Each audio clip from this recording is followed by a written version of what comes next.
Malagimang sinapit na isang lalaki na nahulog mula sa inakyat niyang poste ng kuryente sa Maynila. Saksi, si Nico Wahe. November 24 nang sumiklab ang malaking sunog sa Isla Puting Bato sa Maynila.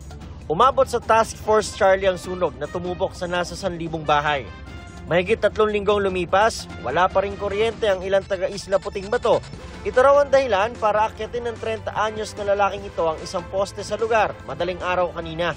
Naisipan nitong pumanik o kung ano man yung kanyang gagawin dun sa at hinihinala po natin na siya ay mayroong balak magka-jumper ng kuryente, magnakaw ng kuryente. No?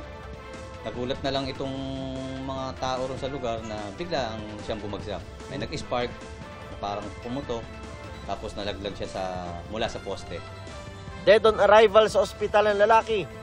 Paso sa dibdib, sugat sa binti at ulo ang tinamo ng lalaki. Bukod sa delikado ayon sa Meralco, labag sa batas ang mag-jumper ng kuryente. Huwag na po natin gawin yan kasi either mahuli tayo ng alagad ng batas o masaktan tayo, mahulog tayo kung mataas yung tinatapan natin. Maaari rin daw itong pagmula ng sunog. Sinusubukan pa namin kunan ng pahayag ang pamilya ng nasawi. Para sa GMA Integrated News, Nico Wahe, ang inyong saksi. Mga kapuso, maging una sa saksi. Mag-subscribe sa GMA Integrated News sa YouTube para sa iba't ibang balita.